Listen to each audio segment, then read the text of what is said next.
Hello there, welcome to WETO tutorials, and in this video we are going to do some practicing a little bit. We're gonna create an L-shaped roof. Right away, let's start with a new project. We won't need the roof wizard this time, just create a foundation with the simple ground floor.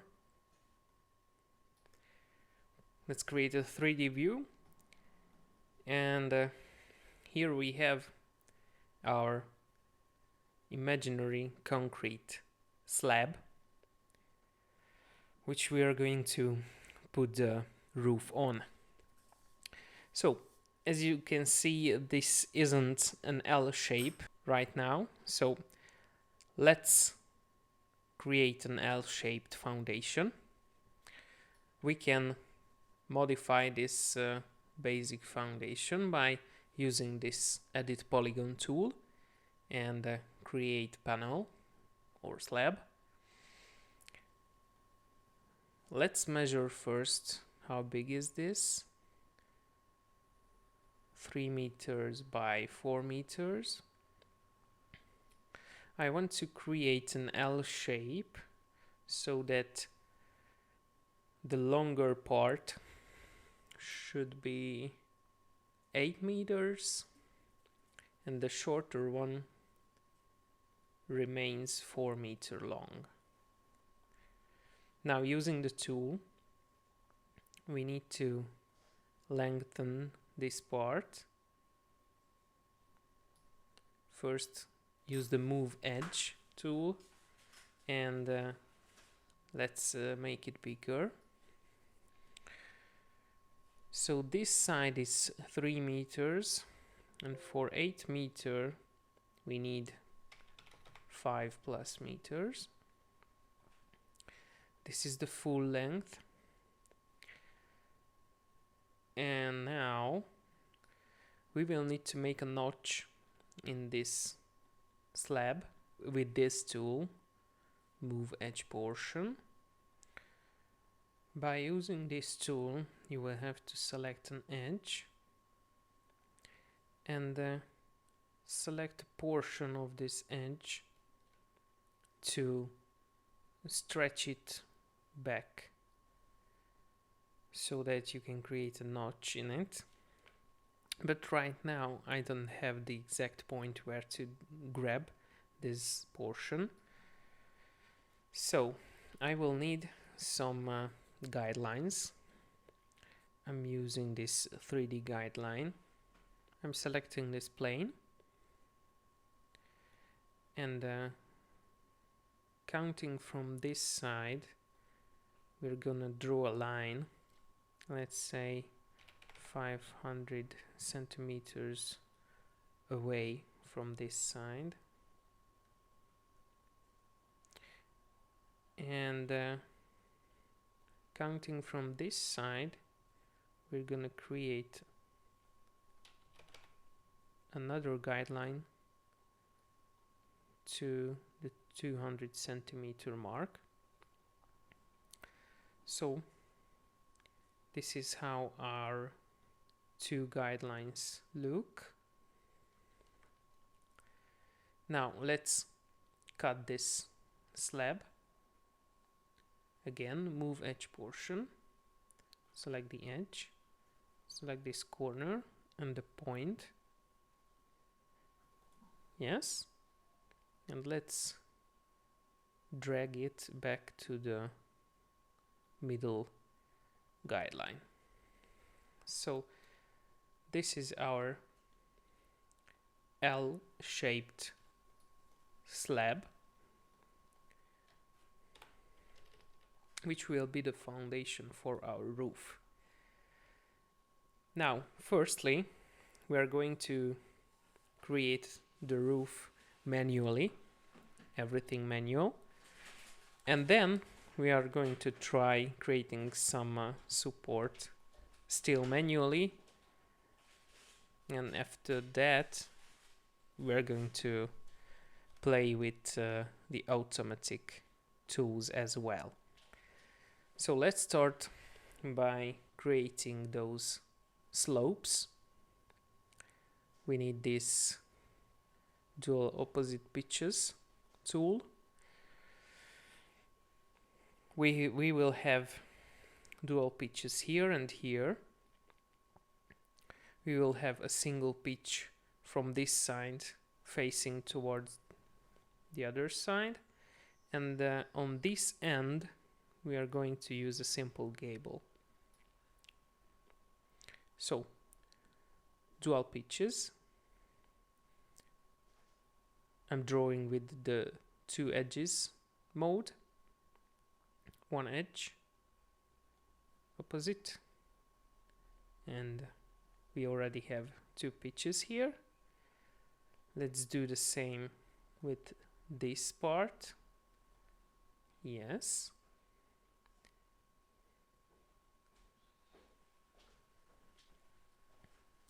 Now the single pitch, again with 1 edge.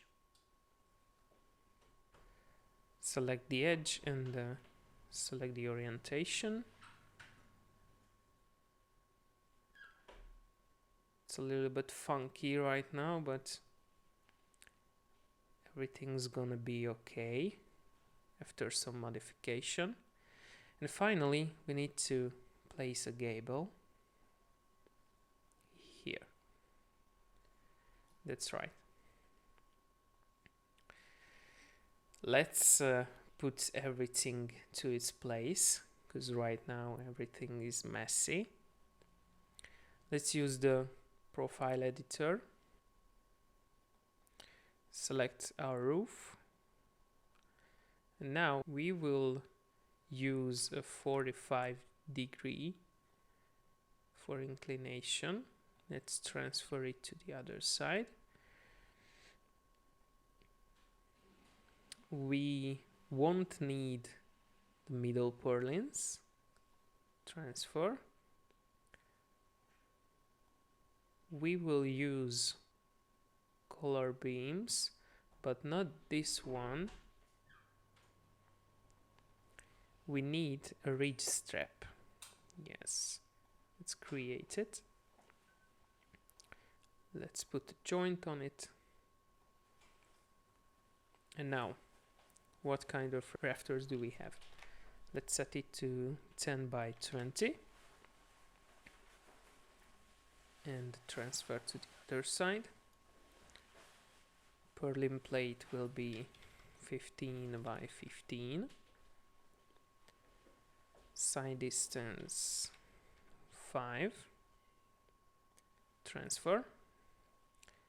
The ridge purlin will be 15 by 20. Ridge strap is already set. Okay. The purlin plate will be down on the ground, the concrete slab. That's right.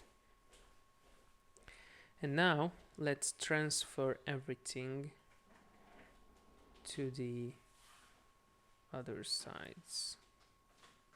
Okay.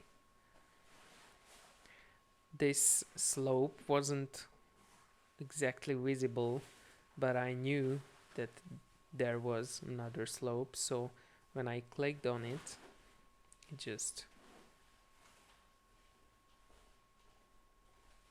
just made this button visible. So when it is live, then I know that I selected the right slope. It's not visible because it's too high up, so it doesn't connect with these other slopes. But when you push the transfer button, you will have the full roof as it should be. And setting everything, we get this beautiful piece of a roof. We can also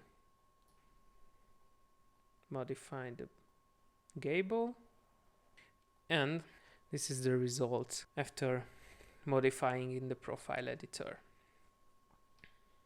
The next step will be to put some rafters on the structure. For this we're gonna need this tool, rafters placing, and we have some tools for that, some options. We have with variable interaxial spacing, with fixed spacing, single rafter, copying rafters from one side to the other, etc. For now we're gonna use this one, variable spacing. Let's select a pitch, and now I'm selecting the distance on which I want to set this arrangement. I'm selecting this corner, and I can tell the program to put rafters on the ends or not. I don't need this one, but I will need that one. I can set the start point, end point, the axis distance, or the exact numbers, how many of them I want. If I set 70 centimeters, that's still 10 pieces. If I set 60, that will be 11. Let's go back to 70, because 10 pieces are gonna be enough. Okay, now I have some rafters, and the good thing is that I don't need to do this on every side, because I can do this, copy rafters. First you have to select the side with the rafters, and the other step is to select the free side, and now we have rafters on the other side as well. Let's put some more, because the other pitch was going only this much.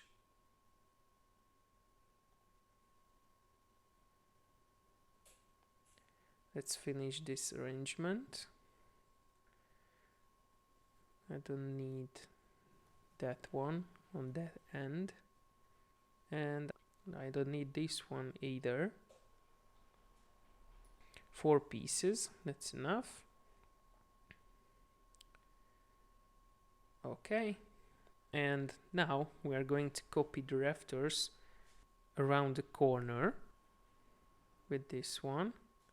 Select the rafters, select where you want to copy them, and the third step, the third click, is to select a ridge so that program can do its magic. Okay, and the final click is to finalize this command. So again, the source pitch and the target pitch and the ridge, the valley, and the fourth click is to finalize it. Now I can see that these rafters do not align, so the correct move now is to delete. I'm using the delete rafters tool, and the delete rafters from one single pitch. And now again, I will copy the rafters, but from one side to the other, not around the corner, because we need them to be aligned up on the ridge. And finally, copy around the corner for the single pitch. And that's it. We have rafters now. Rafters and purlins. That's what we have. For the ridge straps, we need to use the color beams placing. Click on it, and you have to select every pitch to put those ridge straps on. That's right. And now we have purlins, rafters, and ridge straps. What else do we need? We need some valley rafters. Let's put those with this tool. Select it and select the ridges. You can shift the base so that it accommodates the positioning of the rafters. You can set the cross section, the width and the height. It's gonna be 15 by 15. Okay, and now it's put to its place. Let's do this on every hip or valley.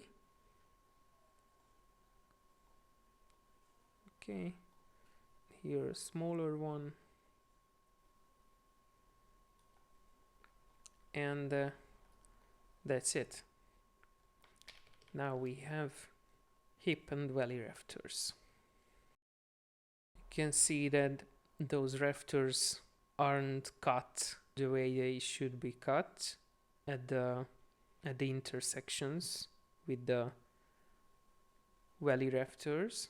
So if I go into the roof editor and just simply click OK, everything resets, and now those rafters are much better looking at the corners,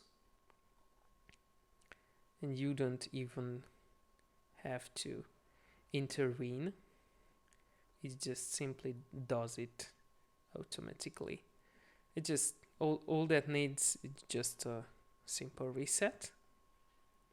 So our roof is starting to look pretty.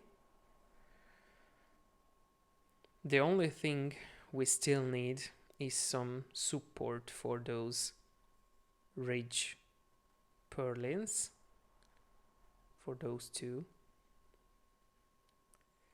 I will do a manual support, some 3D elements by hand, manually, for this one. And for the other one, we will create the support automatically. To see the purlin better, we will disable the roof pitch surface and some of the rafters, or maybe all of them, and the color beams as well. And we should disable the drillings, yes, drilling body. Now we have better visibility. We will need 2 studs and a bottom plate for those studs. So let's create them. 3 beams and a beam along free working plane. Let's use this tool. Select a plane, select the select the starting point. If you enable this orthogonal mode, now you can create this stud easily, more easily. I'm selecting a point somewhere on this ridge so that it should be touching the slab. I will need a 15 by 15 stud here. Let's give it a name. It should be a free beam, that's okay. A name should be a stud. Can turn edges so that it's on place. Right there. Okay, that's perfect. Click OK, and now you have a stud created. Let's copy it. Right click, select and copy global. One click, two clicks, that's the reference point, and with the third click on the same place you will copy the stud to the desired point. Now I need a bottom plate. Again, beam along free working plane. Select this plane now, and these two points. Click. Increase the Z direction, the height. Now it's on the surface. Click on the edge button twice and it's on the right place now. 15 by 15, that's okay. And we have a bottom plate now. This should be a little longer. We can make it longer by this tool, controlled cut.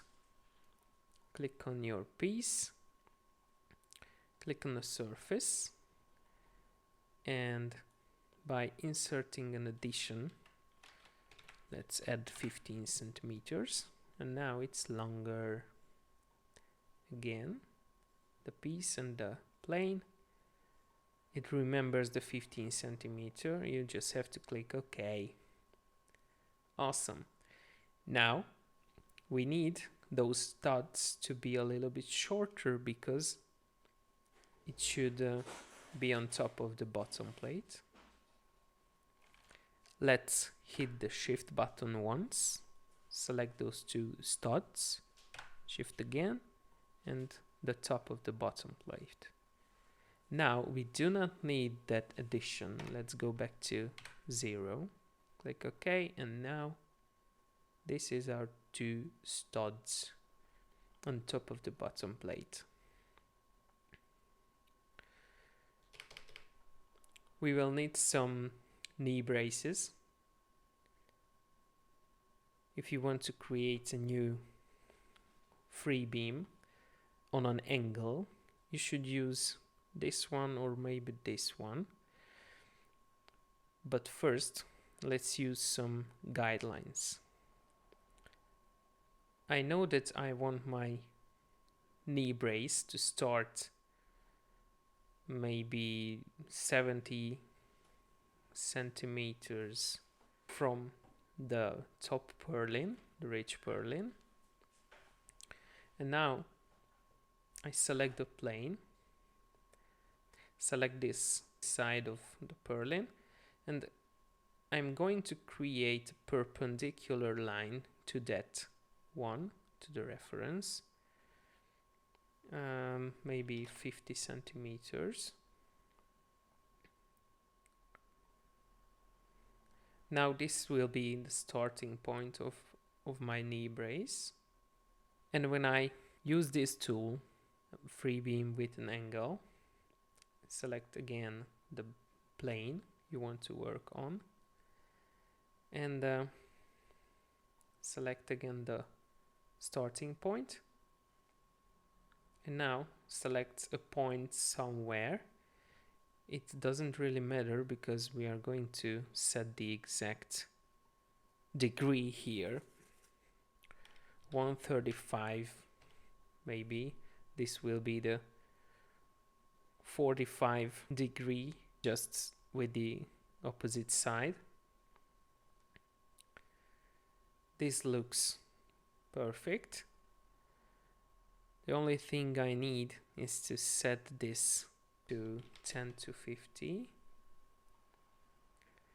It's on the wrong edge, so I'm turning it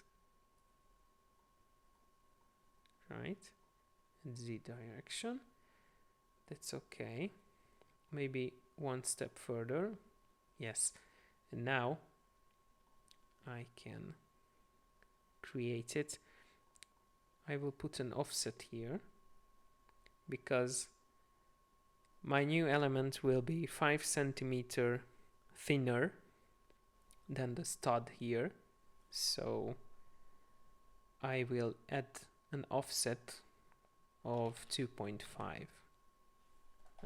But that's not right. That's not the way I want. Doesn't matter. Let's click OK. And now I will move it manually. Move rotate. Move global. 1 click. 2 clicks. Select the orientation. And now I will set it to 2.5. And this is the correct place. Awesome. Delete the guideline. And let's copy it to the other side. We need to mirror. Let's do a mirroring. This tool is over here at the edit panel. Select the mirror command. Select up here what to mirror. We are mirroring a component right now. Select your component and select a mirroring plane. Right now I can select this plane and I will set the offset from this plane. The only problem is that I do not know the exact spacing between these two studs, so I will measure it. 105 centimeters. All right. Mirror again. Select a plane. I will type in the 105 centimeters and I will divide this by 2. Press tab. I will need to make it a negative parameter, and now it's right. Okay, create a copy. Yes, of course. And there we have our 2 knee braces. We will have to create a connection between the braces and the purlins and the studs. With the studs we are going to create a tenon joint. Select the knee brace and the stud, and now we have this beautiful tenon. Do this on the right, on the other side, and on the top as well. Beautiful. Now this is a good support for our purlin up here, but we still have another purlin.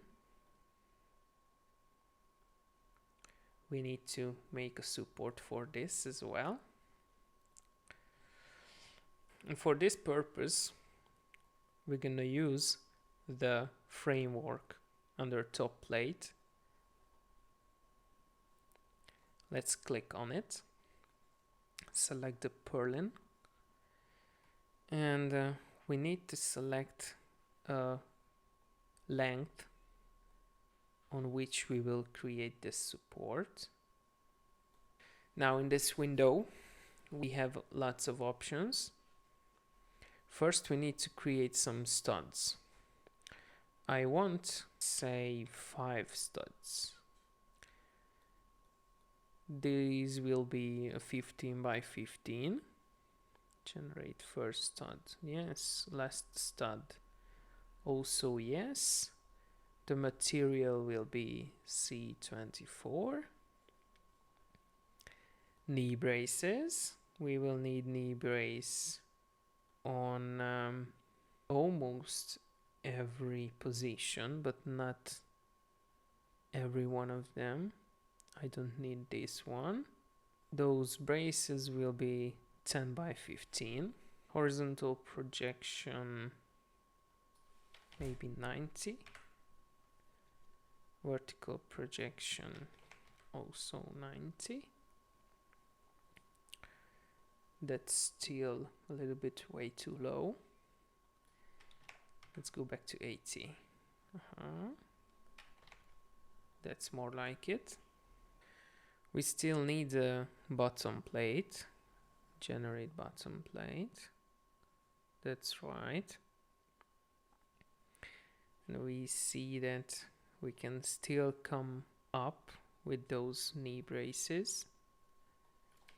Let's set it to 70. That's okay. Now it's a lot better. So studs, bottom plate, knee braces. I say we have everything we need. Okay. I won't need these two. I delete them. And I won't need these as well because I want to create an X shape in these rectangles. Let's delete them.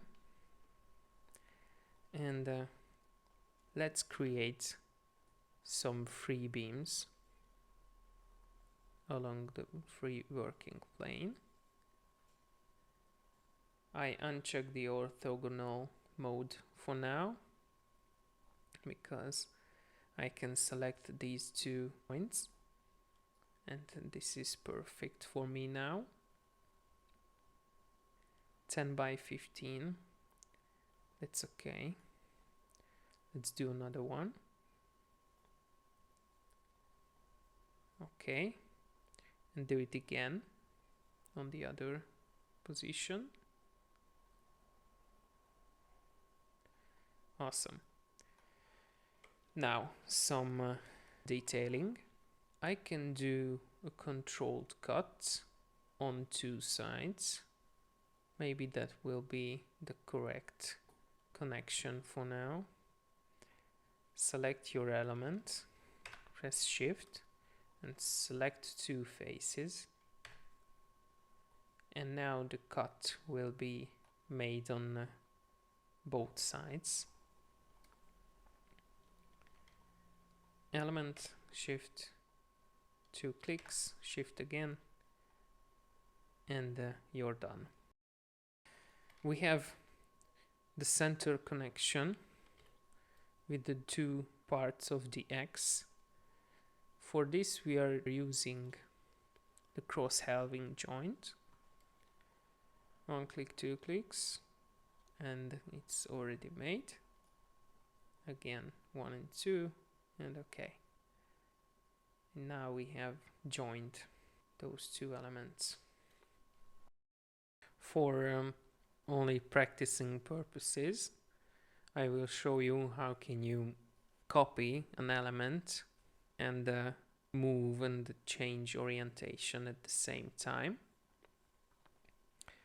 If you select one of your elements and start the global copy command, you will have to select a base point, and now when you want to move it, you can press Ctrl plus X. Down here in the tip panel you can see the combinations. Ctrl X does this, Ctrl Y does this kind of rotation, Ctrl Z rotates in this direction, and Ctrl N does revert it to the original position. So maybe I want this to put here. I can click once and twice. Z distance is 0. The Y distance is okay. And now I have this element copied over here. If I want to delete these notches which come from the connections, you can delete them by inspecting the element, and you can select from this list all those modifications and cuts you made before, and if you don't need any of them, you can just select it and press the delete button and it's gone. Click on use, and now you have a notchless 3D element. So this is another useful feature. Let's put the rafters back on. Let's inspect our beautiful roof. We can see that some of those ridge straps are in conflict with some of our new elements. For example, right here, it's touching the stud, so we can just simply delete it, or we can move the rafter itself, those pair of rafters, and you can align with the stud. In general, that's how you can create any shape and any form of roofs manually, and also using automatic model creation. Well, I hope you liked this in-depth look on how you can work with WETO Viskon. Keep up the good work, and have a nice day.